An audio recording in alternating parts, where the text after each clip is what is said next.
Muy bien, muchas gracias. Entonces damos comienzo a este webinar. Francisco, te doy la bienvenida para que nos empieces y nos comentes, digamos, de este programa. Súper, perfecto. Bueno, lo que hacemos todos los meses en este webinar principalmente es hablar sobre los principales factores de riesgo que están involucrados, digamos, tanto en el cáncer cervicuterino como en el cáncer de mama. Ya para quienes nos han acompañado en los webinars anteriores, hemos hecho esta dinámica donde ha habido bastante participación. Donde las personas en general han quedado bastante claras con respecto a varias dudas que tenían, según, digamos, lo que hemos puesto un poquito más en perspectiva, digamos, en estos webinars, y sobre todo poder limpiar un poco algunos mitos que existen respecto a estos temas, aclarar algunas dudas que existen con respecto a esto, sobre todo acentuar la importancia que tiene el uso de la mamografía como un examen preventivo en el cáncer de mama, el Papá Nicolau, por ejemplo, la importancia que tiene en cáncer cervicuterino, y por lo tanto son herramientas que están hoy en día disponibles tanto en el sector público como en el sector privado, que en el fondo ya sabemos que por ley ya se aprobó una ley que ya está funcionando, por lo menos, en que la paciente, por ejemplo, puede ir directamente a un laboratorio y decir yo me quiero hacer o me quiero realizar mi mamografía, hace tanto tiempo que estoy atrasada con hacérmelo, o ya se cumplió el año, digamos, me corresponde hacérmela y por favor quiero realizarme la mamografía sin que lleve una orden de un médico o sin que haya tenido que ir ante una consulta médico o de matrona para realizársela, sino que como examen preventivo, como examen de tamizaje, ya está disponible para que por ley la paciente lo solicite de manera voluntaria. ¿Ya? Y vamos a poder revisar, digamos, algunos aspectos generales con respecto a los factores de riesgo. Sabemos, ¿no es cierto?, que son temas tremendamente amplios y son temas tremendamente grandes. Por lo tanto, en una hora nos encantaría poder abordar muchas más cosas, poder abordar muchas más dudas que hay con respecto a estas temáticas. Tratamos de hacerlo lo más completo y lo más entendible y asequible para ustedes. Por eso es que desde ya las dejamos invitadas a que nos acompañen todos los meses. Esta instancia se hace todos los meses. Va a ser de aquí hasta diciembre, generalmente la última semana de cada mes. En octubre y noviembre vamos a realizar 2 webinars de estos por mes. Así que desde ya, para que lo dejen anotado en su agenda, inviten a sus hermanas, amigos, su mamá, a toda su familia y a todos sus amigos y compañeros de trabajo, ya para que se adhieran a esta iniciativa que estamos realizando todos los meses, ¿ya? Porque puede ser que el otro mes ya podamos, no sé, quedarnos o concentrarnos más tiempo en alguna duda explícita, el próximo mes lo abordemos desde otra perspectiva. En general, vamos tratando de cambiar un poquito la forma en que vamos presentando los temas para que en el fondo vayamos resolviendo las dudas, ¿ya? Así que eso, vamos a dar comienzo a la presentación. Me parece que ahí me están apoyando de la parte técnica para que vayamos ya partiendo con el PowerPoint. Eso. No sé si ahí la coordinación siempre nos lee esta parte introductoria antes de partir. Ok, bueno, la Fundación Arturo López es una institución sin fines de lucro que nace de 1954 para brindar acceso a un tratamiento integral de la mejor calidad a pacientes oncológicos, especialmente a los más desprotegidos, y promover la prevención, el diagnóstico precoz del cáncer y combatirlo por todos los medios. Actualmente es el Centro Integral de Diagnóstico, Tratamiento, Investigación y Docencia en Cáncer más grande de Chile con tecnología de vanguardia.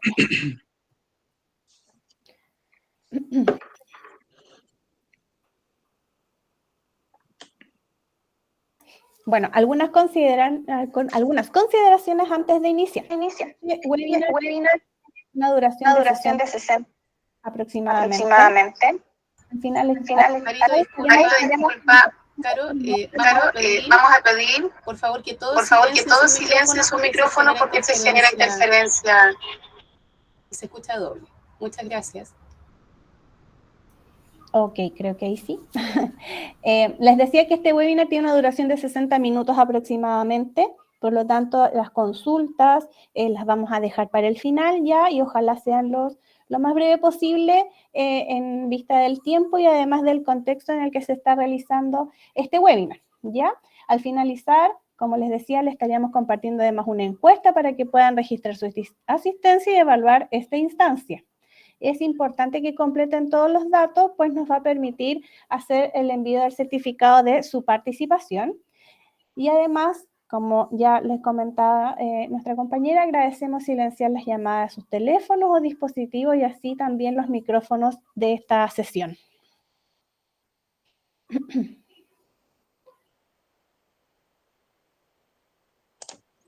Muy bien, entonces damos comienzo a este webinar, a este tercer webinar que ya llevamos de este año, la que corresponde al mes de mayo, y obviamente nuestro tema principal va a ser la prevención del cáncer de mama y cervicuterino, y nos vamos a ir enfocando en factores de riesgo y los exámenes o el examen de rigor, que es el de primera línea, ya para buscar preventivamente cuál es, qué pacientes en el fondo están en riesgo de padecer algún cáncer, qué paciente pudiese tener alguna lesión premaligna, porque recordemos que el cáncer es un estadio o una entidad que es progresiva en el tiempo, que se va desarrollando con el tiempo y tiene la característica, por ende, de ser crónica, ¿ya? Entonces, uno de los grandes y fundamentales acciones y objetivos que tiene el que nosotros tomemos estos exámenes preventivos, justamente tiene que ver con poder detectar estas lesiones antes de que ya estén demasiado avanzadas y poder tomarlas en etapas preinvasoras para nosotros poder someter a esa paciente lo más pronto posible a los exámenes diagnósticos definitivos y los exámenes terapéuticos a tiempo,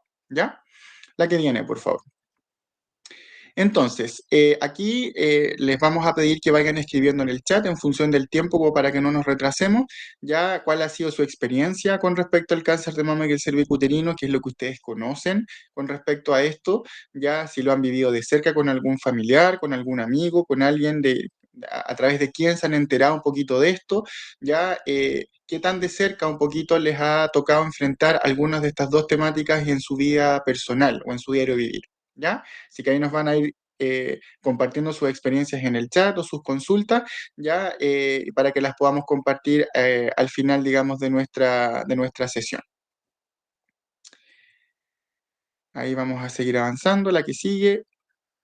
Muy bien. Entonces, la primera pregunta que nos hacemos en esta presentación tiene que ver con el cáncer cervicuterino, que es con el que vamos a comenzar, y dice virus papiloma humano y cáncer cervicuterino. Es una pregunta bastante importante, bastante grande, ¿ya? Y esta pregunta va un poco orientada a saber si nosotros tenemos algún conocimiento del virus del papiloma humano y si sabemos o no sabemos qué rol cumple este virus en el cáncer cervicuterino, ¿ya? Porque muchas veces uno dice, bueno, el cáncer no tiene cura, los cánceres son hoy en día de etiologías, o sea, de causas multifactoriales, quiere decir que son muchas las situaciones, son muchas las, en el fondo, las causas o los provocantes o los participantes, como algunas causas, digamos, que están dentro, están involucradas en la aparición de un cáncer, ¿ya? Son muchos los factores. Y ninguno de esos factores ha logrado ser el más determinante en que un paciente o una paciente desarrolle un cáncer X, un cáncer Y, ¿ya? Sino que hemos visto que una conjunción de cosas pueden estar involucradas que un paciente efectivamente desarrolle con más probabilidad un cáncer que el otro. Sin embargo, como nunca tenemos un factor que sea de por sí solo el causante o el que sea el responsable en un 100% de que aparezca ese cáncer definitivo, es que existen estos exámenes preventivos con los cuales nosotros, aún sin tener ningún factor de riesgo y sin tener ningún síntoma que nos pueda poner en alerta de tener un cáncer, nos lo realizamos para estar con nuestro control al día y preventivamente poder detectar si es que yo estoy desarrollando algo en etapas primarias, poder localizarlo y poder ponerme en tratamiento o poder ser derivado a la unidad que corresponda con los especialistas en forma oportuna, ¿ya? Ese es el enfoque de la medicina preventiva, es prevenir que la persona ya llegue o sea diagnosticada en una etapa avanzada, porque eso es lo que como objetivo tanto de la Organización Mundial de la Salud como de un objetivo también a nivel ministerial, nosotros local en Chile, ya es lo que queremos lograr, que finalmente los pacientes lleguen de forma oportuna a su tratamiento, reciban su diagnóstico en el momento preciso y no que se nos pasen estos casos y que ya lleguen en etapas demasiado avanzadas, ¿ya? Entonces estamos partiendo primero por el cáncer cervicuterino. Ahora vamos a seguir con la diapositiva que viene, porque tengo entendido que creo que pusieron acá un video para que lo podamos ver. Ojalá que se nos pueda reproducir el video, sí. Sí, vamos a dejar de presentar para poder presentarles el video. Si me dan un segundito, por favor.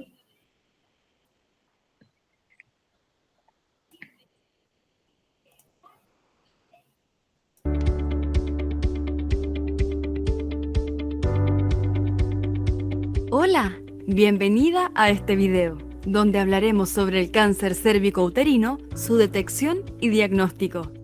¿Qué es el cáncer cérvico-uterino?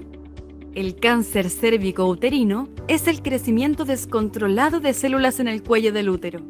Este cáncer se manifiesta con lesiones que crecen lentamente en esta zona del cuerpo. Su principal causa es la infección por el virus del papiloma humano o VPH, el que se transmite a través de las relaciones sexuales. En Chile, se estima que cerca de 1.500 mujeres son diagnosticadas al año con esta enfermedad, la que afecta principalmente a mujeres en edad fértil. Los principales factores de riesgo para desarrollar cáncer cérvico-uterino son: infectarse con el virus del papiloma humano. De cada 100 casos de cáncer cérvico-uterino, 95 mujeres presentan este virus. Tener o haber tenido múltiples parejas sexuales, ya que esto aumenta la posibilidad de infectarse con el VPH. Haber iniciado su actividad sexual a temprana edad. Consumir tabaco, ya que las personas que fuman se pueden infectar más severamente con el VPH. Tener un sistema inmune o de defensas disminuido. O presentar estrés constante. ¿Cómo se detecta el cáncer cérvico-uterino? Este cáncer se puede desarrollar lentamente sin causar mayores molestias en las mujeres. Sin embargo, existen algunos signos que pueden aparecer, como sangrado genital espontáneo, o después de las relaciones sexuales, flujo genital rosado o sanguinolento, de mal olor y dolor en la zona de la pelvis. La principal herramienta para diagnosticar el cáncer cérvico-uterino es el examen Papa-Nicolau o PAP. Un profesional de la salud tomará una muestra desde el cuello uterino. Con eso, es posible identificar si las células presentan alguna alteración antes de que se conviertan en cáncer. Existe también un examen que detecta la presencia del VPH. Aunque este examen no reemplaza el PAP, permite complementar la detección temprana de la infección por este virus. ¿Qué significa que me diagnostiquen cáncer cérvico-uterino? Recibir este diagnóstico puede causar un importante impacto, pero debes saber que existen distintas opciones de tratamiento para esta enfermedad, que dependerán de la evaluación que efectúe el equipo de salud. Mientras más temprano se detecte el cáncer, más exitosos serán los tratamientos. Este cáncer está incluido en las garantías explícitas de salud, GES, por lo que su tratamiento está garantizado por el Estado, independiente de tu seguro de salud. Cuando las lesiones son iniciales, se puede realizar una extracción de una porción del cuello uterino, con forma de cono, de tejido del cuello y canal uterino, lo que se conoce como conización. Si el tumor es de mayor tamaño y la mujer considera tener hijos, se puede realizar una traquelectomía. Esto es una extracción de la zona del tumor, junto con el tejido que rodea el cuello uterino, para luego unir el cuerpo del útero con la vagina. El principal tratamiento es la cirugía, la que consiste en remover el útero y cuello uterino mediante una histerectomía. Una de las consecuencias de la histerectomía es que la mujer no podrá embarazarse. Otros posibles tratamientos, dependiendo de la severidad de la enfermedad, son la quimioterapia y radioterapia. Cada plan de tratamiento será sugerido por el equipo de salud según la evaluación individual que haga de la mujer afectada por la enfermedad. La prevención y detección precoz del cáncer cérvico-uterino son fundamentales para disminuir su desarrollo y aumentar la posibilidad de curar esta enfermedad. En Chile existen importantes iniciativas como la vacunación contra el VPH y el acceso al PAP para mujeres sobre los 25 años. Recuerda realizarte tus chequeos de manera frecuente y consultar en caso de cualquier molestia.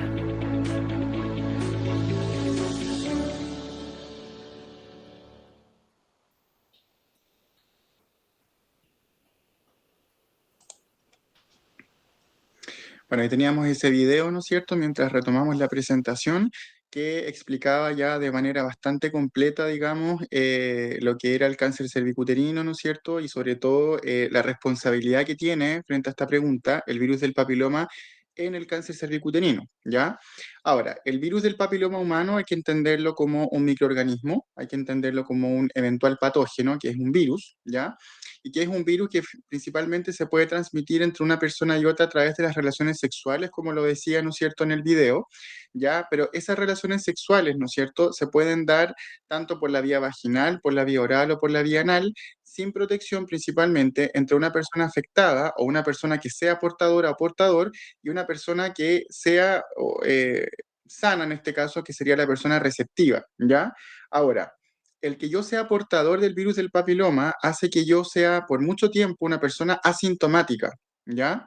Y el que yo sea asintomático por mucho tiempo hace que yo no sepa, porque no tengo ningún síntoma, no sepa, ¿no es cierto?, que estoy padeciendo o que efectivamente yo soy portador, o sea, yo estoy llevando cepas del virus del papiloma que no sé que las puedo contagiar a otra persona. ¿Ya? ¿Por qué? Porque en el fondo el que yo sea portador no necesariamente hace o me hace a mí desarrollar, ¿no es cierto?, alguna manifestación por la infección o por el yo estar, digamos, padeciendo el virus del papiloma, ¿ya? Eso primero que todo, ¿ya? Ahora, obviamente cuando uno dice que se transmite a través de las relaciones sexuales, ya hay un juicio, un prejuicio con respecto a esto, el punto de vista social, que llevaría a pensar que, bueno, una persona mientras más actividad sexual tenga y mientras más parejas sexuales tenga, mientras más recambio, más propenso o más propensa es a contraerlo, ¿cierto? Eso es lo que uno tendría a pensar.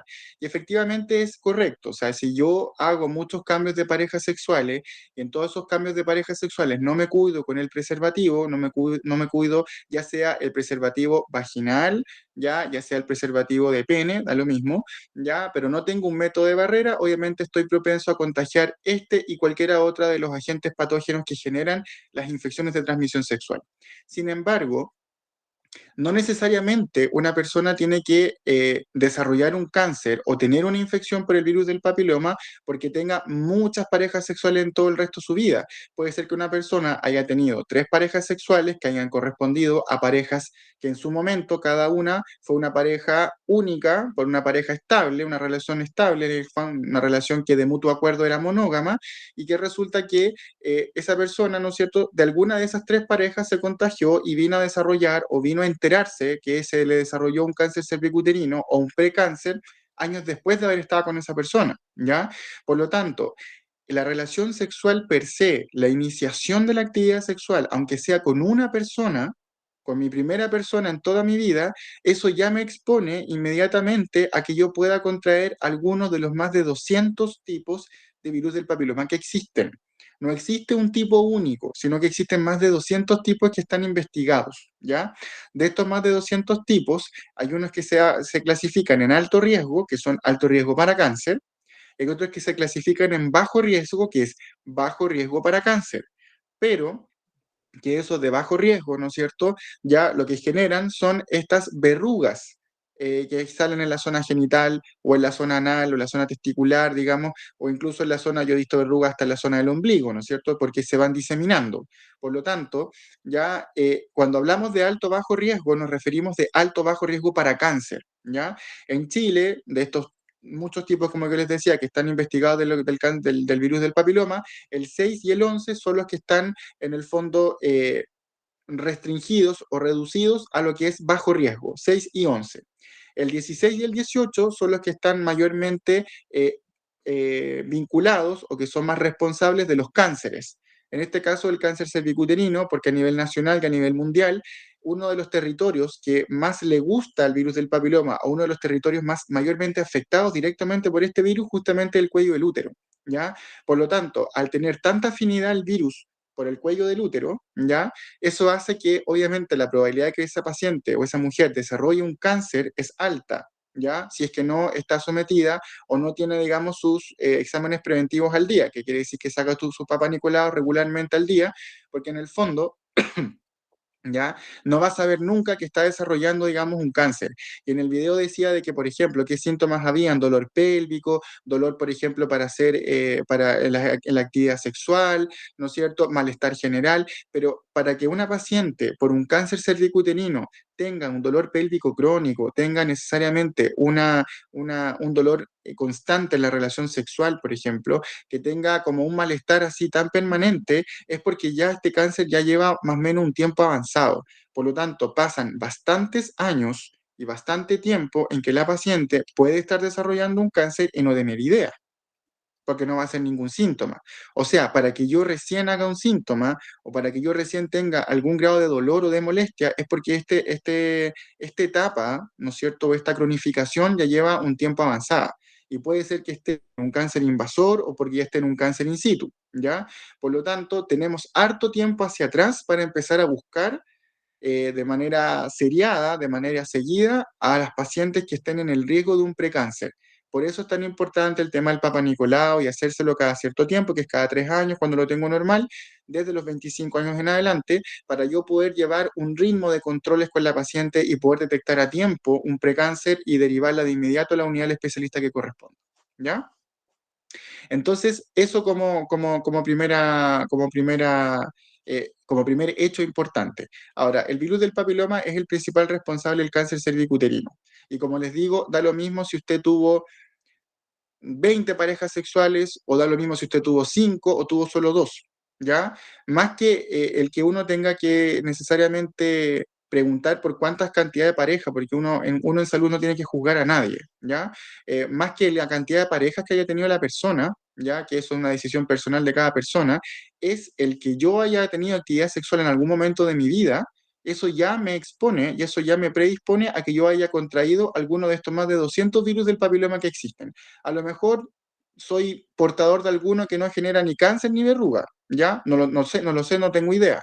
Como a lo mejor si desarrollo las verrugas es porque me contagié de alguno que genera verruga, o si estoy desarrollando un cáncer fue que con alguna pareja me contagié alguno generador de cáncer. A nivel mundial, más que en Chile, hay hartos estudios que son bien interesantes hoy en día en que ya han mostrado que, por ejemplo, el cáncer rectal, anal, está aumentando bastante por causa del virus del papiloma humano a nivel mundial, el cáncer de boca también, ¿no es cierto? Y con respecto al cáncer de laringe, se han visto algunos casos un poquito más aislados, no es tan frecuente lo que se ha visto. Lo que sí se han visto son los papilomas laringeos, ya que se han encontrado en recién nacidos, por ejemplo, que han nacido de mamás que tienen verruga en el canal genital, cuando han nacido por parto, ¿no es cierto? Y lo que se han también encontrado son algunos cánceres de vulva y cáncer de pene, pero que la verdad son bastante menos frecuentes que el cáncer cervicuterino, que sigue siendo el más frecuente a nivel mundial y sigue siendo el más frecuente también en Chile, por responsabilidad del virus del papiloma humano. Por eso es que a uno le podría llamar la atención, bueno, pero ¿por qué hay una campaña tan fuerte por el cáncer cervicuterino y por qué no hay una campaña, por ejemplo, para el cáncer de pene? Porque no hay una campaña para el cáncer de recto, ¿ya? Porque en el fondo las políticas públicas se tienen que basar, ¿no es cierto?, en aquellos casos que realmente generen un impacto tanto en la morbilidad, que es la probabilidad de enfermar, como en la mortalidad, que es la probabilidad de por esa enfermedad yo llegar a morirme, ¿ya? Y que sean casos que anualmente sean significativos. Si yo en mi país tengo 500 casos de cáncer cervicuterino versus 2 casos de cáncer,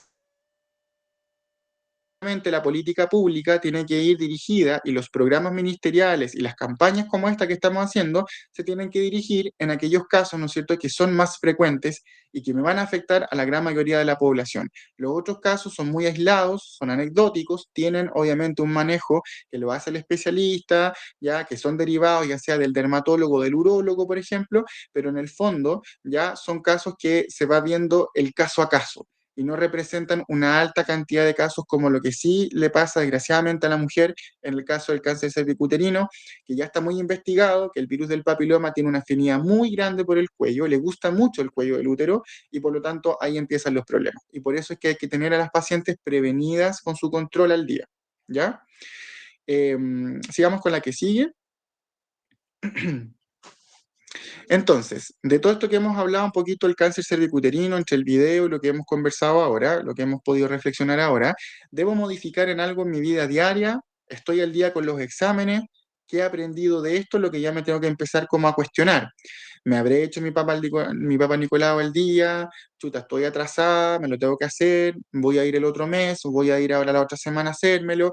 ¿Qué es lo importante de realizarlo? Siempre recuerden, por ejemplo, que si estoy con un flujo vaginal, en el caso de ustedes, que tengan un flujo vaginal que sea distinto a su flujo, en el fondo, normal, ¿ya? Que sea distinto a un flujo que sea de mal olor, un flujo que sea que les irrite la zona de la vagina, que sea muy abundante, que ustedes ya lo noten que es distinto al flujo de siempre en color, olor, aspecto, cantidad y todo lo demás.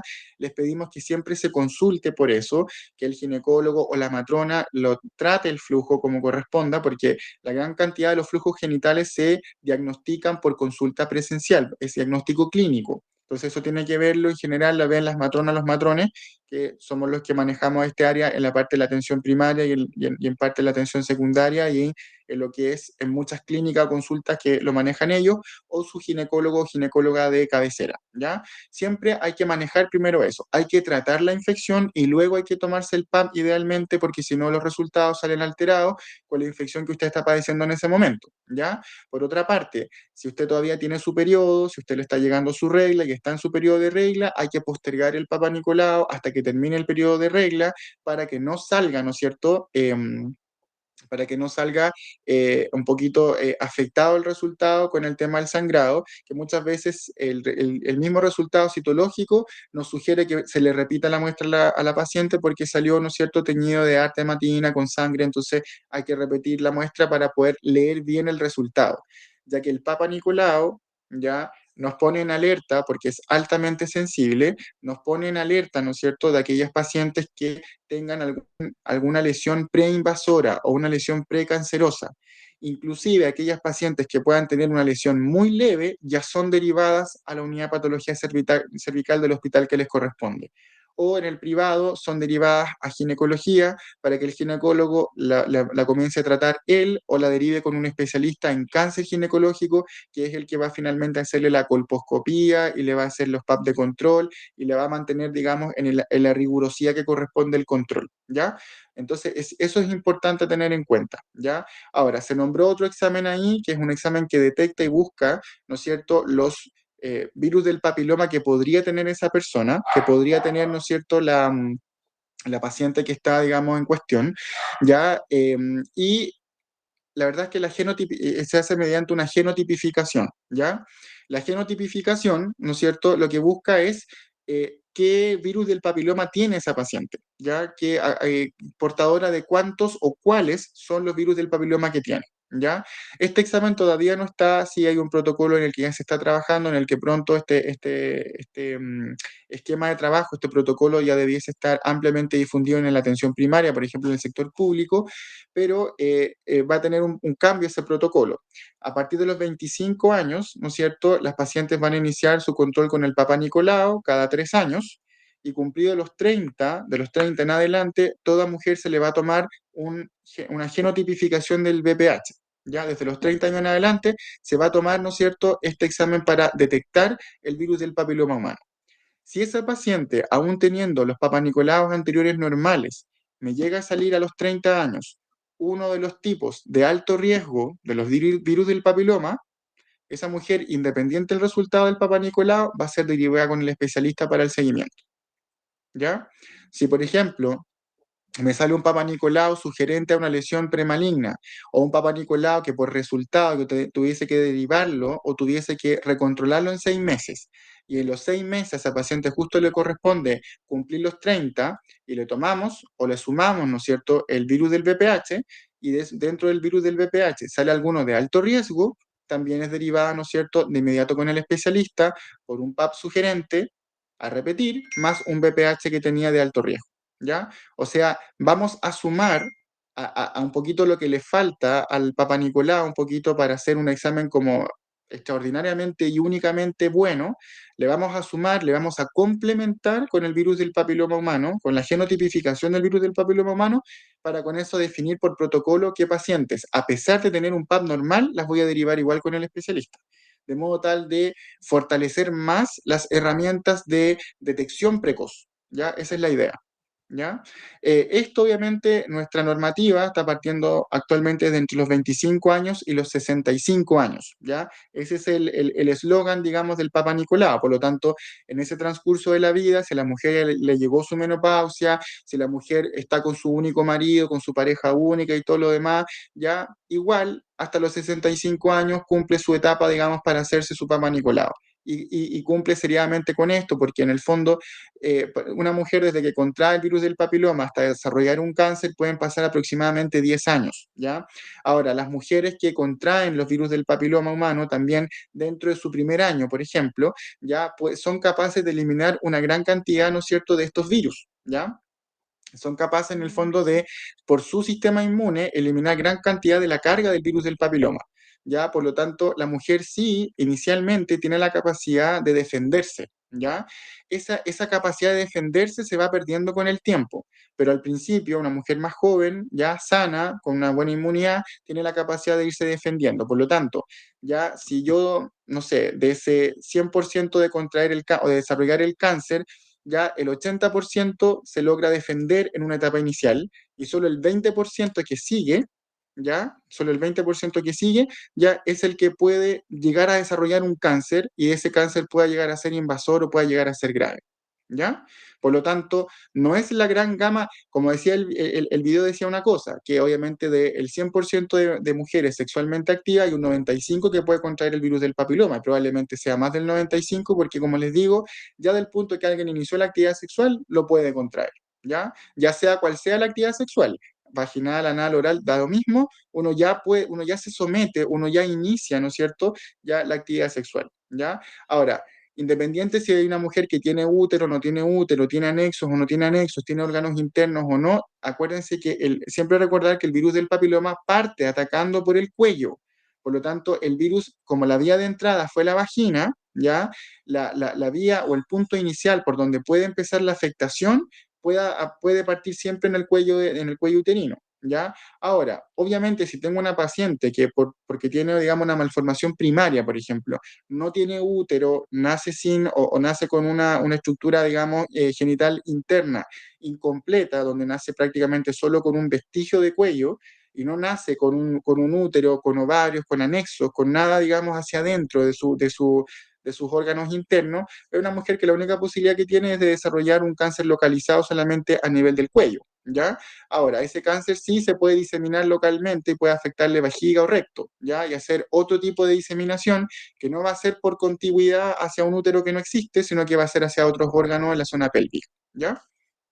Bien, sigamos un poquito avanzando en virtud nos vaya, y ahora vamos a partir con lo que es cáncer de mama, ¿ya? Yo sé que van a haber muchas preguntas, yo sé que van a tener muchas dudas, tratamos de contestarlas y abordarlas lo mejor que podemos, pero ya nos podemos dar cuenta que son temas gigantescos, son temas súper amplios, entonces el tiempo no nos acompaña mucho. Cuénteme. Doctor, importante comentarles a todas las personas que están participando hoy día en este webinar que pueden ir escribiendo sus preguntas en el chat y al finalizar ya la presentación del doctor podemos empezar a atender algunas de esas preguntas. Así que, mientras tanto, les invitamos a escribirlas en el chat sus consultas.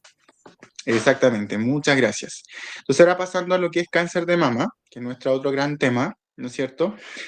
Cuando hablamos de un cáncer, hablamos siempre de un crecimiento descontrolado de células, ¿ya? Y este concepto es para todo tipo de cáncer, ya cuando hablamos del cáncer primario, porque hay veces quizá a alguno de ustedes les pasó con algún familiar que tuvo a lo mejor algún cáncer, y el cáncer cuando se le detectó a raíz de una metástasis que se le detectó en otra parte, pero inicialmente no sabían cuál era el foco primario, por ejemplo, que nos escuchan a los médicos decir, el foco primario no está definido, pero tiene metástasis hepática en el hígado, o tiene metástasis, por ejemplo, en el pulmón, o tiene metástasis cerebral, o tiene metástasis intestinales. Ya, la metástasis en el fondo es una manifestación a distancia que ya se va a presentar, digamos, cuando una persona ya lleva como un estadio avanzado de su cáncer y cuando ya se empiezan a encontrar lesiones a distancia del foco inicial o del foco primario. Lo que queda investigar ahí es dónde está el cáncer inicial. En ese foco primario, que es el órgano, la estructura que primariamente se está viendo afectada con el cáncer, es donde se está viendo todo este descontrol celular, ¿ya?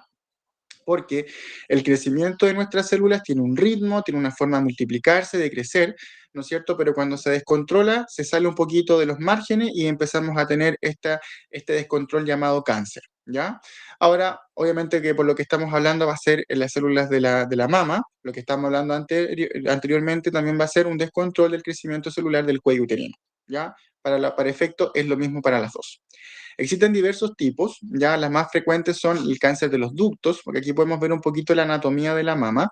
Si ustedes se dan cuenta, bueno, obviamente está la piel, que es la zona más externa, toda esa capa amarilla que vemos ahí es la grasa subcutánea, que es lo que tenemos siempre debajo de la piel, ¿no es cierto? Y la mama particularmente tiene toda una capa muscular, que es una capa que también recubre la mama y ayuda a la suspensión de ella, y tiene lóbulos, que son esas pelotitas rosaditas que ustedes van a ver ahí, que son como unos sacos, y de esos sacos, ¿no es cierto?, van los conductos, y esos conductos finalmente van a llegar hasta un punto central que es el pezón, ya van a llegar, digamos, finalmente a confluir en un pezón, en una estructura ya única, donde vamos a poder, por ejemplo, para el tema de la lactancia, pero también pueden salir secreciones, también se puede eliminar sangre por ahí, cosas que no debiesen pasar, ¿ya? Ahora, cuando hablamos de un carcinoma ductal es cuando afecta el conducto y cuando finalmente, como ustedes ven en la fotito que está como hecha como un zoom, ahí vemos el conducto normal que tiene que ser como cualquier otro tubo, ya que tiene que ser permeable, que tiene que permitir que la mujer pueda drenar el contenido que tiene que drenar por ahí, en el caso de la lactancia, por ejemplo, ya, o en el caso de haber sangre o haber pus o alguna situación así, también es importante que lo drene y lo descargue para poder nosotros mirar eso, para poder ponerle ojo a eso inicialmente poder, ¿no es cierto?, iniciar el tratamiento o las derivaciones correspondientes. Cuando hay células cancerosas se empieza a afectar toda la zona periférica, se empieza a concentrar y se empieza, ¿no es cierto?, a desgastar y dañar toda la zona del conducto en sí. Y eso puede generar obstrucción, puede generar que la mama se caliente, se inflame y duela, ¿ya? Por lo tanto, esos son algunos signos que se pueden ir viendo cuando hay un cáncer cervicuterino, perdón, cuando hay un cáncer de mama, cuando hay un abultamiento, cuando hay por ejemplo, un aumento de temperatura, una asimetría mamaria, un dolor mamario, que ya deja de ser un dolor cíclico, que es el que se va dando con los periodos menstruales, sino que pasa a ser un dolor un poquito permanente, donde duele el roce del sostén, donde duele el roce de la ropa, donde duele en reposo, cuando ya en el fondo uno va viendo que ya la cosa es permanente, ¿ya? Ahora, ese es el del ducto. El otro es el lobulillar, ¿no es cierto?, que se va a originar en los lobulillos, ¿ya?, que son todos estos saquitos que están un poquito más adentro, que son los que producen la leche materna, y que son estructuras que también están sometidas a mucha acción hormonal, que es cuando la mujer, por ejemplo, se está preparando en su embarazo para la lactancia.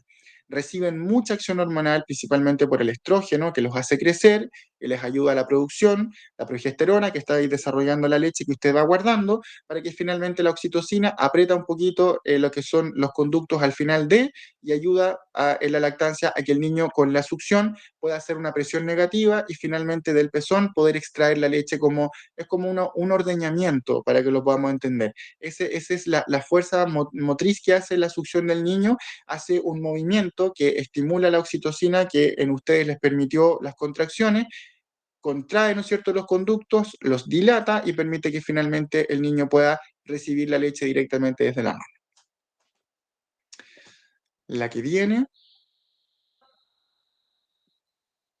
Aquí creo que viene otro video. Sí. Sí, les presento el tiro. ¿Me dan un segundito?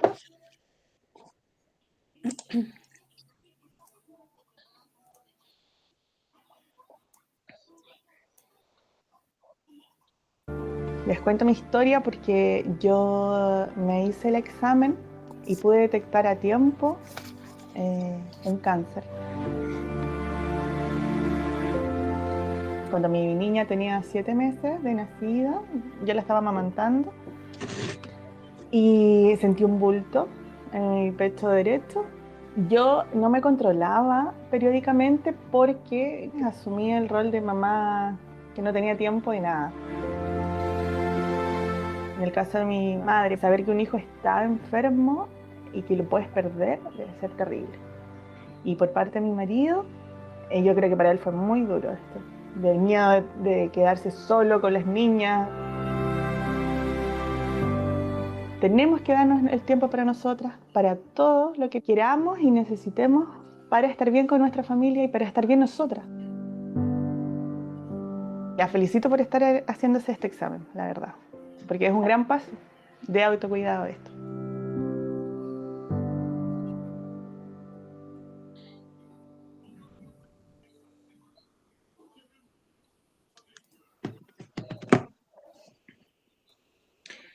Muy bien, ahí tuvimos un testimonio importante en el que nos deja muy en evidencia que un cáncer no solamente afecta a la persona que lo está padeciendo, sino que también afecta a la familia, ¿ya? El cáncer se convierte en una situación que afecta a todo el grupo familiar, a todas, obviamente, las personas que están cercanas a quien lo padece, ¿ya? Así como la demencia de un Alzheimer, por ejemplo, así como un Parkinson, así como tantas enfermedades que no solamente afectan a la persona, sino que también a su grupo familiar, ¿ya? Entonces siempre es importante un tratamiento y una contención también a la familia, ¿ya? Cuando hay que enfrentarse a situaciones como esta. ¿Mm? ¿Cómo entonces diagnosticamos el cáncer de mama? ¿Cómo podemos llegar finalmente a hablar de un cáncer de mama? ¿Ya? Hay pruebas que se utilizan generalmente para o el descarte o el diagnóstico de un cáncer de mama, y muchas de ellas también se usan para determinar o hacer la etapificación, ¿ya? Y eso quiere decir de que la usamos para ver cuán avanzada está el cáncer de mama. ¿Está solamente localizado a nivel de la mama o tenemos otros territorios que también estén afectados? ¿Ya? Y el cáncer de mama hay que mirar pulmón, hay que mirar otras estructuras, ¿no es cierto? Intestino, ¿ya? Para ver si es que en el fondo eventual el hígado, sobre todo, ¿ya? Si esa paciente pudiese tener lesiones a distancia, lo que hablábamos al principio de las metástasis, ¿ya? Que a veces muchas veces los diagnósticos los parte por los huevos y después encuentra la gallina. Aquí la idea, ¿no es cierto?, es lograr encontrar la gallina, dónde estuvo el cáncer inicialmente y dónde se puede haber estado multiplicando y dónde se puede haber estado generando estas otras consecuencias a distancia que se llaman metástasis. Eso impacta mucho en el pronóstico de una paciente o de un paciente.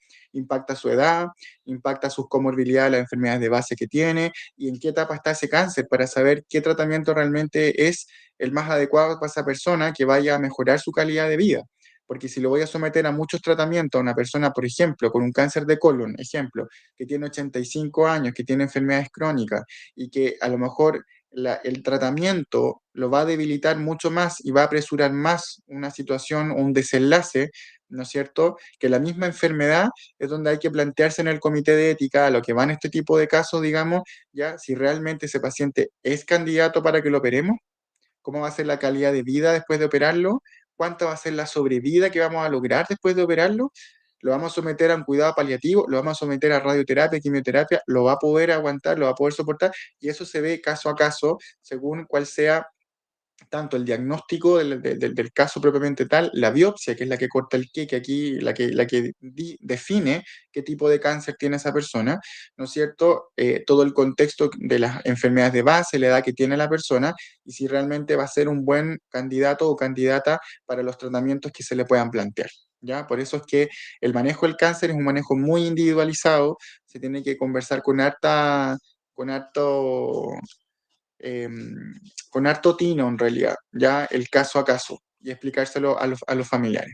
Entonces, en el caso del cáncer de mama tenemos a la mamografía. La mamografía, como lo estamos viendo en todos los talleres que se están desplegando por la FAL, que se están haciendo a nivel presencial, la mamografía es el examen de elección, es el examen de puerta de entrada de primera línea que se realiza y es una foto en el fondo de la mama, ¿ya? Es una foto donde nosotros podemos ver toda la parte un poco de la parrilla costal, pero sobre todo lo que vamos a ver en detalle va a ser las mamas propiamente tal, y nos va a dar harta información, ¿no es cierto?, con respecto a eso, ya nódulos, calcificaciones, alguna tumoración que se vea, digamos, importante respecto ahí, porque está sometida a una radiación la mama cuando se someten al examen, pero es una radiación de baja intensidad, ya, por lo tanto no justifica el que yo diga, no me la voy a hacer porque me van a irradiar, y hay personas que creen de que por la irradiación que reciben por la mamografía, eso les desarrolla el cáncer, ¿ya?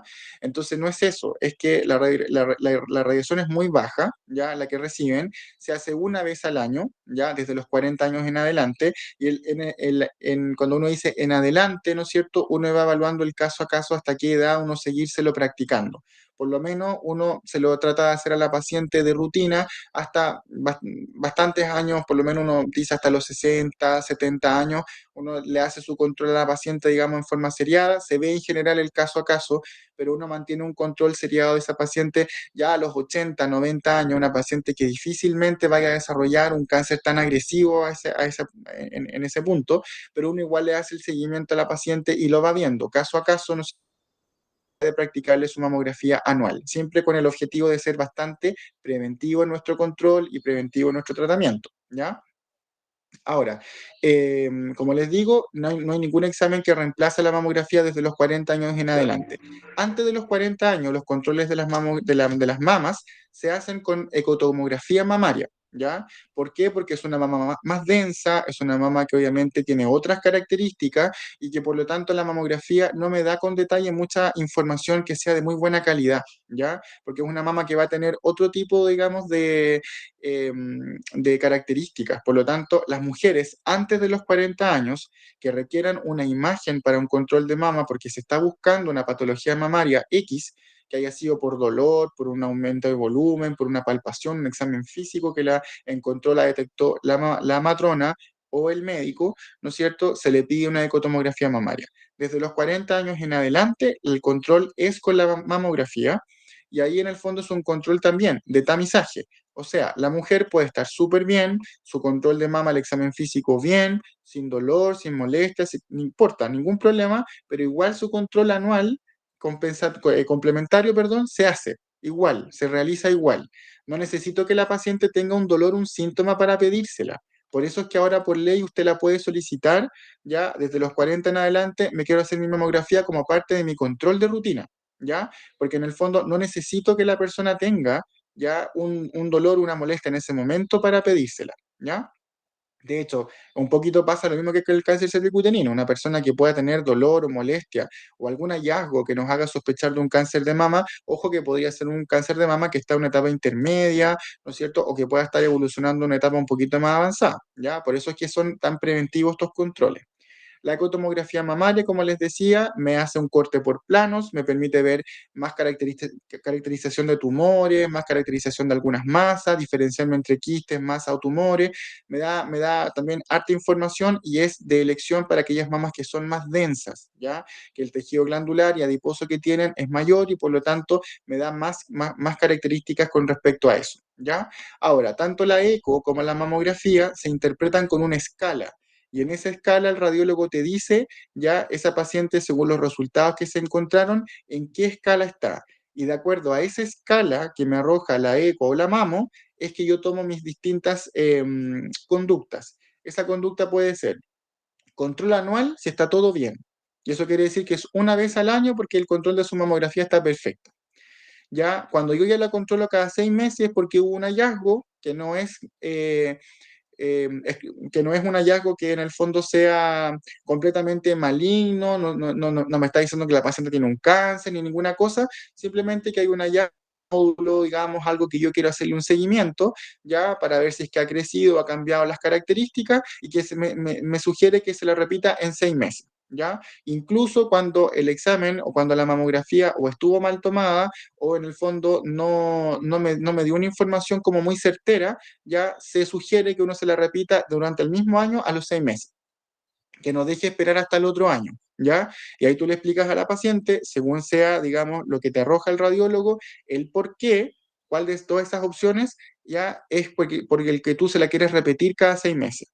Y si no, ya sería, ¿no es cierto?, que la paciente tiene el hallazgo de una patología maligna de la mama, ¿no es cierto?, y por lo tanto la paciente es derivada de forma inmediata a la unidad de patología mamaria o a su cirujano de mama, ¿no es cierto?, si es que en algún momento tuvo que ir a ver alguno, ¿ya? Pero en el fondo tomas la conducta en forma inmediata. Cáncer cervicuterino y cáncer de mama son tratamientos cubiertos por el GES. Por lo tanto, según los plazos, la paciente tiene un plazo para llegar al especialista, un plazo en que el especialista la vea y en ese plazo le tiene que pedir los exámenes para hacer el diagnóstico. ¿Ya? Eso está todo normado por plazo. Por lo tanto, una paciente que yo estoy derivándola con la mamografía positiva o que en el fondo me lo sugiere, o por ejemplo, por sospecha clínica, eso es lo otro. Tanto en el cáncer de mama como en el cáncer de cuello, si yo tengo al examen físico una sospecha clínica de que la paciente puede tener un cáncer de mama, puede tener un cáncer cervicuterino, independiente del resultado del PAP o independiente que me llegue el resultado de la mamografía o que ella se la pueda tomar, porque la realidad es que a lo mejor en el consultorio, no sé, pues el convenio no está vigente para que ella se tome la mamografía con el convenio del consultorio, o el laboratorio que lo estaba tomando cerró y la paciente no sabe en realidad dónde irse a tomar. Entonces, eso puede extender mucho que la paciente en el fondo no tenga dónde tomarse la mamografía, se la pido, pero independiente que yo se la pida, la derivo en el mismo momento a la unidad de patología mamaria para que en ese plazo, digamos, la puedan atender. Si antes que la atienda el especialista ella se logra tomar la mamografía, mucho mejor, se la lleva al tiro al especialista y ganamos tiempo. ¿Ya? La paciente llega con el examen tomado ya para que el especialista se lo vea, ¿no es cierto? Y la aproveche de revisar de nuevo porque en el fondo hubo una sospecha clínica, ¿ya? Pero fue derivada con la sospecha clínica. Siempre es preferible hacer las cosas de más que de menos, ¿ya? Porque puede ser que la paciente yo la examiné, la derivé, la mamografía no se la tomó, ya no la derivé a la unidad de patología mamaria, la paciente no se tomó la mamografía, se cambió de casa, se cambió de ciudad, lo que haya sido, y ahí están esos casos que se nos quedan en el aire y que finalmente la paciente nunca supo su diagnóstico, ¿ya? Entonces, eso es lo que no se nos puede pasar, ¿ya? Que la paciente no conozca su diagnóstico y que no le sea, ¿no es cierto?, favorecido el protocolo para que reciba el tratamiento en los tiempos adecuados, ¿ya? Doctor, nos ¿Sí? va quedando muy poco tiempo. ¿Le parece si estos últimos minutos los dejamos para contestar algunas de las consultas que tenemos en el chat? Súper, ningún problema. Perfecto. Le leo una de las primeras que tengo aquí seleccionada. Dice, ¿los anticonceptivos tienen algún efecto o incidencia en algún tipo de estos cáncer, de estas patologías? Para el tema del cáncer de mama, sí. ¿Ya? Por ejemplo, si tú tienes un antecedente actual de un cáncer de mama, ¿ya? Lo ideal es que los anticonceptivos con estrógeno o los combinados sean suspendidos, ¿ya? ¿Por qué? Porque en el fondo las células de la mama tienen receptores para las hormonas. Dentro de esos receptores tienen receptores para los estrógenos, que son los que coayudan bastante al crecimiento de la mama, ¿no es cierto?, y al desarrollo de la mama. Eso es muy bueno para la mama de todas las mujeres, pero a la vez puede también ser una puerta de entrada a que si hay un gen o si hay otro factor, ¿no es cierto?, que sea epigenético, que haga que la paciente pueda llegar a desarrollar un cáncer de mama, mientras más sometida está a estrógenos, ya sea porque su primera regla fue muy en el fondo, muy precoz, fue muy chiquitita tu primera regla, ¿ya? Por ejemplo, antes de los 8 años, o la menopausia le haya llegado muy tardíamente, significa de que lleva mucho tiempo sometida al estrógeno.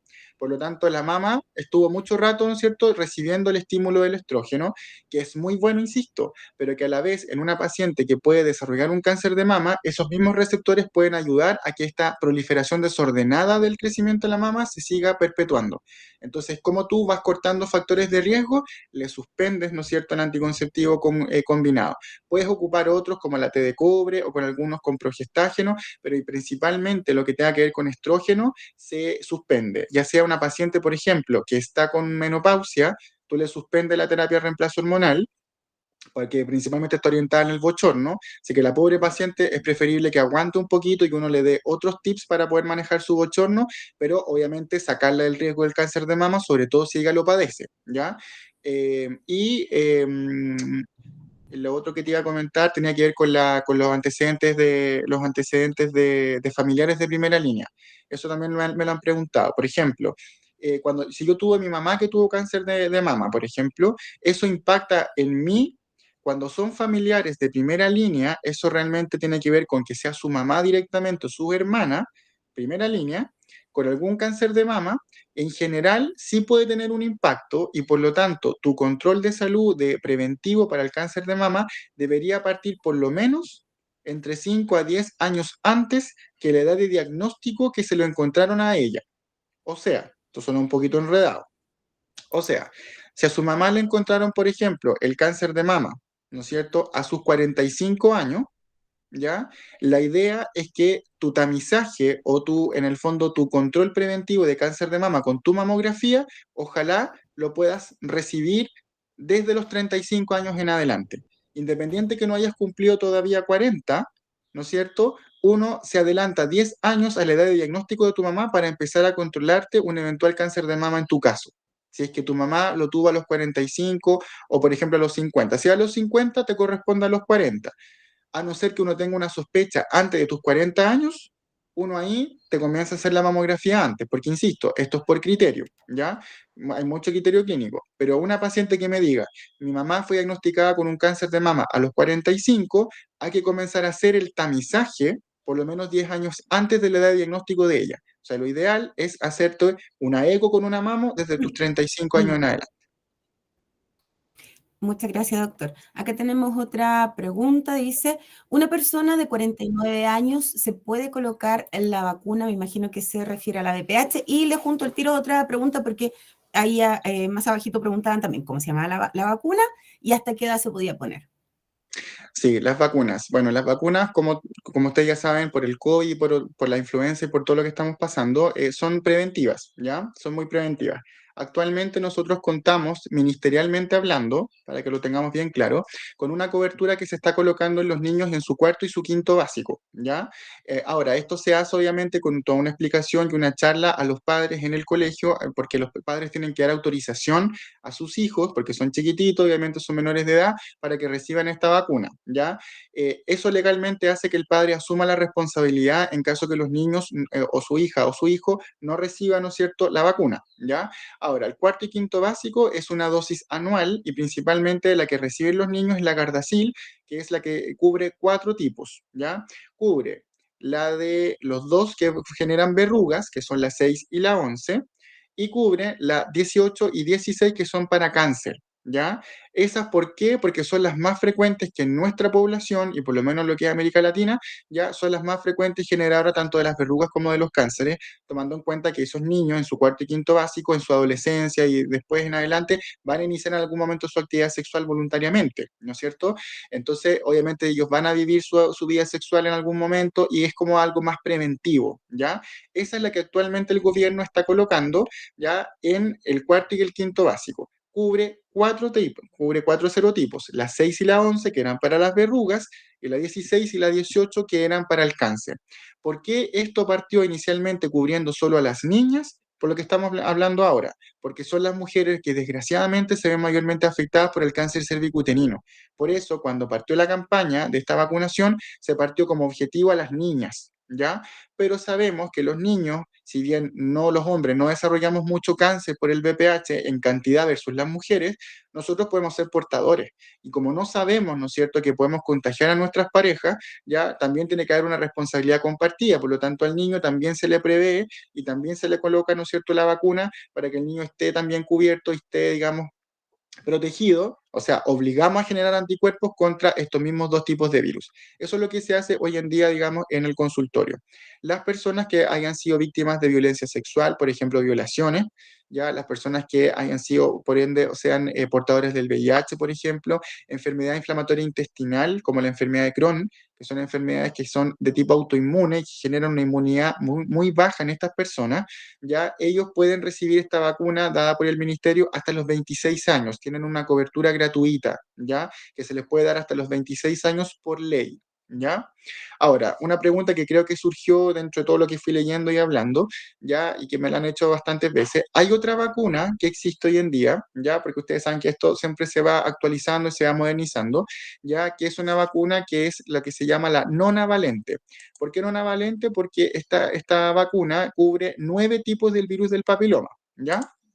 Cubre los mismos 4 que yo les dije, la 6 y la 11, y la 16 y 18, que son los más frecuentes, ¿no es cierto?, generadores de cáncer, ya, perdón, la 16 y la 18 es generador de cáncer, la 6 y la 11 es generador de verrugas, ¿ya? Esas 4 están cubiertas en la nonavalente, pero además cubre otras 5, que son la 31, la 33, la 45, la 52 y la 58, si no me equivoco, ¿ya? Esas son las otras 5 que cubre también esta vacuna que es la nonavalente, que es para 9. Todavía no está autorizada, todavía no se está dando del punto de vista público, o sea que la que reciben los niños y las personas en estos otros estadios que yo les dije son la de 4, pero esta de 9 está en el sector privado, ya se puede colocar libremente. Si la persona ya inició su actividad sexual, si la persona en el fondo ya ha tenido parejas sexuales anteriormente y todo, la verdad es que lo conversamos con varios expertos en el ministerio, en una charla que también nos dieron durante la pandemia. La verdad es que de partida, cuando una paciente o un paciente se la quiere ir a colocar, no tiene ni siquiera que tomarse un genotipo del VPH, ¿ya? Da lo mismo, ¿ya? Esto es como, a mí me dio COVID, ¿no es cierto? Yo generé mis anticuerpos para el COVID y resulta que después yo quiero ir a colocarme una vacuna para el COVID. ¿Ya? ¿Me la puedo colocar o ya que me dio no me la puedo volver a colocar? Me tengo que colocar después y cumplir igual mi esquema. Esto es lo mismo. Yo inicié mi actividad sexual, puedo tener virus del papiloma, que no sé cuáles tengo, pero eso no me limita a que yo pueda ir a recibir voluntariamente esta vacuna, ¿ya? Porque en el fondo, ¿cuál es el concepto? El concepto es que yo, independiente de los virus a los cuales yo pueda ser portador, ya alguno de esos virus probablemente sí los cubre la vacuna, y sí la vacuna me puede proteger igual contra alguno de esos. Puedo ser sexualmente activo y no tener a lo mejor la suerte de no tener ninguno que genere cáncer, o tampoco haber contraído ninguno que genere papiloma, las verrugas, sino que solamente puedo haber tenido estos que están en rango intermedio, que son algunos que son definidos como potencialmente malignos, ¿ya? Pero que en definitiva no tienen, no tienen todavía el potencial oncogénico de manera como muy fuerte. Entonces son como potencialmente malignos. Por lo tanto, ya entre, como se dice vulgarmente, entre ponerlo y no ponerla, la vacuna, la verdad es de que no hay ningún problema con que yo me la pueda ir a colocar voluntariamente, independiente que yo sea sexualmente activo. Da lo mismo.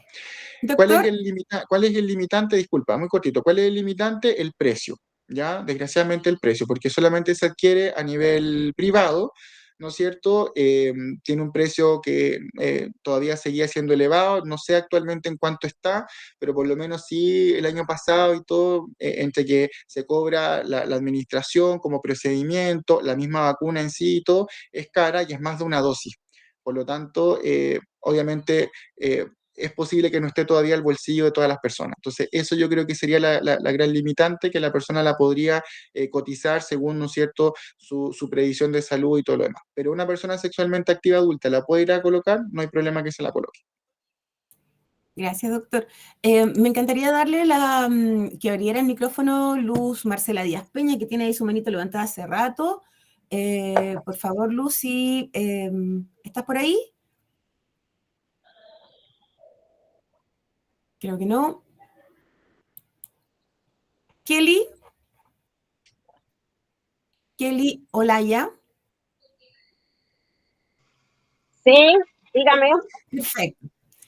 Tienes tu manito levantada, cuéntanos. Ah, no me equivoqué, disculpe. Ok, Lidia Reyes, entonces. Tiene su mano levantada también. Lidia. ¿No? Ok, vamos a seguir entonces leyendo algunas de las preguntas que dice aquí. ¿Qué pasa con las mujeres que son vírgenes? Dice, tengo entendido que no se pueden realizar el PAP. ¿Cómo se puede detectar en estos casos? Claro, o sea, lo que pasa es que en estricto rigor, si una paciente es virgen, ¿ya? Por la vía vaginal, ¿no es cierto? Porque, ojo, que todavía hay poblaciones que dicen la niña es virgen y qué sé yo, pero a lo mejor la chica sí ha iniciado su actividad sexual, solamente que no por vía vaginal, puede haber sido por vía anal o por vía oral también, ¿ya? Entonces, para eso se necesita un abordaje con mucho respeto con la menor, digamos, con la presencia de alguna persona adulto, digamos, responsable que está ahí con ella, ya, porque no siempre se tiene el concepto de que no necesariamente la chica, digamos, puede haber iniciado la actividad sexual por vía vaginal. Claramente, si no fue por la vía vaginal, tiene poco riesgo de que un Papa Nicolau le salga alterado, ¿ya? Y obviamente no necesariamente puede haber tenido el riesgo, ¿no es cierto?, de haber contraído un virus del papiloma por esa vía, ¿ya? Por la vía anal y por la vía oral el riesgo no es cero, también puede haberlo. Entonces tú lo que le puedes hacer a ella es un control del resto de las enfermedades de transmisión sexual, por ejemplo, como el VIH y todo lo demás, concientizarla con respecto a eso, ¿ya? Y,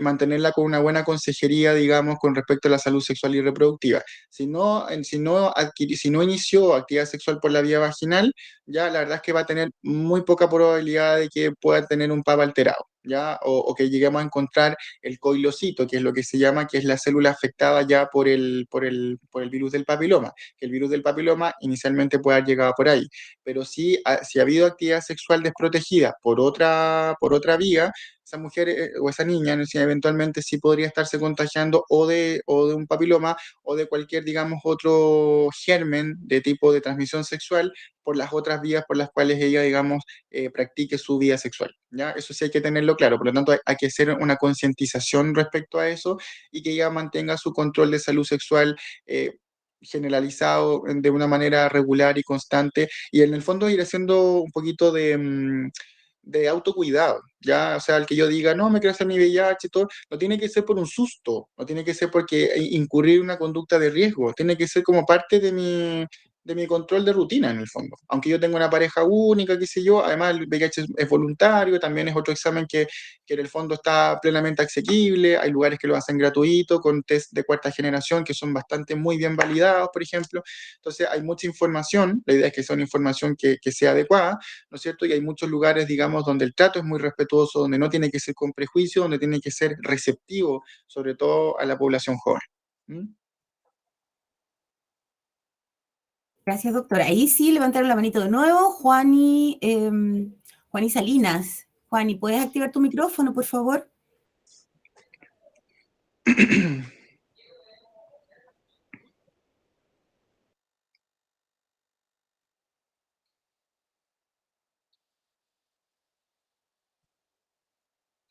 No, no se escucha, Juani. Lamentablemente no se escucha. Vamos a ir Tiene la con manito una... levantada. Sí, tiene la manito levantada, pero no activa el micrófono. Pero de todas maneras vamos a leer otra de las preguntas que están en el chat. Ahí Dice sí, una persona ahí sí. que... ¡Ay, sí! Sí, ahí sí, Juani, ahí se escucha. Sí. Una consulta, doctor. Buenas noches. Buenas noches. Yo hace un poco más de 2 años fui a hacerme todos esos exámenes y me encontraron varios nódulos en las dos mamas. Ujú, Fui al oncólogo y él me dio un tratamiento de 6 meses de vitaminas ujú. para prevención. ¿Eso es solamente una prevención o se supone que no debería darme con hacer un tratamiento de vitaminas? Que fue la vitamina E y la vitamina D. Sí, o sea, bueno, pasa lo siguiente.